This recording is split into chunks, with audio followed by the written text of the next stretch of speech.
Everybody wants cool skins in Avengers, and your hero challenge cards are the fastest way of gaining them. However, some daily and weekly challenges can be rather tedious. So in today's video, I hope to teach you guys a few good tips and tricks about completing these challenges to optimize your road to collecting awesome skins. So stay tuned and let's get right on into it.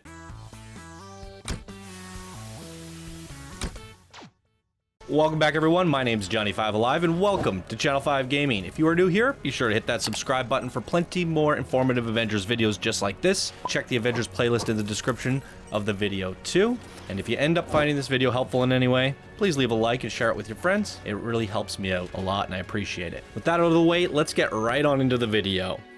First things first, we need to talk about the few ins and outs of the daily and weekly challenge card system. There are 40 tiers in the challenge pass, and it is not time restricted. It's not going anywhere, and you can take as long as you wish to complete it. But if you're like me and you want to rush through it to be the first badass with the skins listed at level 39 and 40, then you'll want to stick around for the rest of this video. It's also important to know that these are not the only challenge passes in the game. Future updates will bring these back with new rewards, but they will cost 1,000 credits per hero, which is essentially $10 per hero challenge card pass. Also keep a note that these passes are not time restricted either. They're not going anywhere and they don't function like season passes from other games. It's much more of a chill system. But don't stress about the price of those future challenge passes, guys. Every challenge pass, including the free ones that we are granted at launch, offer 1,300 credits back to the player per hero per pass completed. So if you complete all 6 of these hero passes right now, you will have netted 7,800 credits or $78 of real money in-game currency for free. So the tip is that you want to hold on to the credits that you get from beating this pass and not be tempted to spend them on the marketplace, for when the new challenge card passes arrive, you should be able to buy them all and earn back the credits plus a little bit extra. With this tip, you should be able to infinitely get all future paid cosmetic items for free. So bringing this back around to the present, we have our first challenge passes here for the 6 different heroes at launch, and we're on a ticking clock to be the first to look awesome. So let's get right on into it. First major thing to note is how the reset system works. If you get a challenge that's either bugged or doesn't seem to want to progress, and yes, I've had this happen to me, or a mission that seems super grindy, you have the reset feature to help you out. So the way that this works is you are granted 1 reset per day per character for the dailies. And it appears from my testing, 1 reset per character per week for the weeklies. As of right now, I'm stuck on a grindy weekly for Iron Man, and I haven't been able to reset it in the past couple of days. So be sure to use your weekly resets very sparingly, and if you happen to get a very grindy daily, you can use your reset on that character and still have resets left over for your other characters. So it's 1 reset per day per character. So now that we know everything that there is to know about daily and weekly challenge card system and how it works, let's focus on the cheesy tactics to help you get through these as quickly as possible. Some dailies could be as simple as kill 75 enemies with a shield throw on Captain America. And you might think to yourself, I'll just get this done while I'm playing. 2 hours later, you're still playing Captain America and you're not done yet.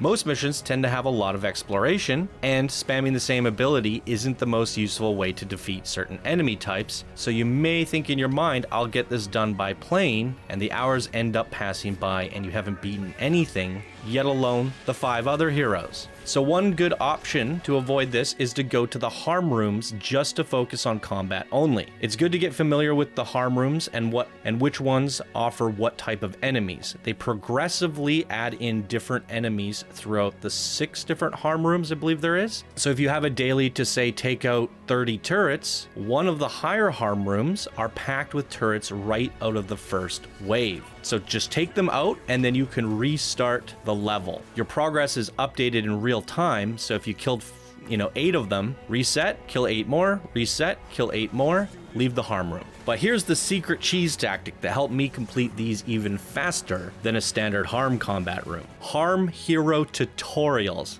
Yes, that's right.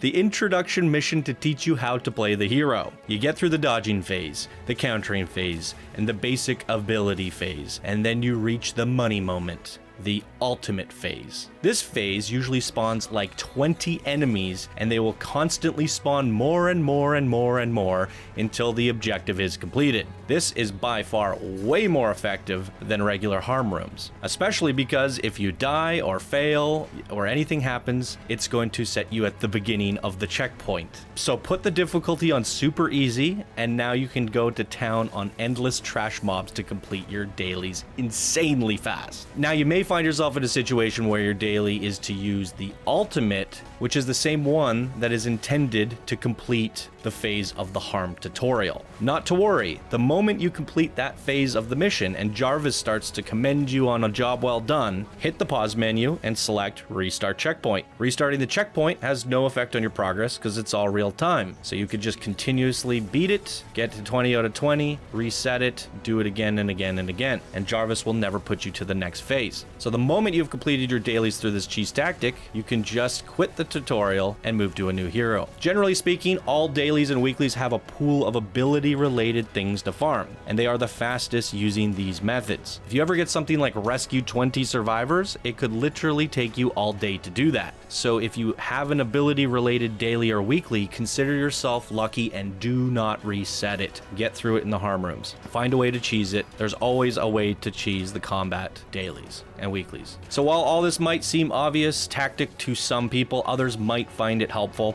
I personally thought making this video would be a good idea, and as I found myself doing daily missions sort of ruined the way I played. I was picking missions catering to what I needed to do instead of having fun and focusing on the goals that the missions set me out to do. Having the weight of a daily on your mind the entire progress of several missions over and over and over became an annoying thought in my mind. The moment I played around with ways to cheese these and get through them really quickly, I found I was able to do all the dailies and all the weeklies on all 6 heroes in just a couple hours of these harm room variations. At this point, I can do whatever I want and play however I want without that on my mind. So I hope you guys enjoyed this video. If you found it useful anyway, please feel free to leave a like, share it with your friends, subscribe if you want to see more Avengers videos just like this, or take a gander at the playlist in the description before you decide that you wanted to subscribe. I'm Johnny5Alive. Thank you all so much for watching. I hope you have a wonderful day, and I'll see you in my next Avengers video.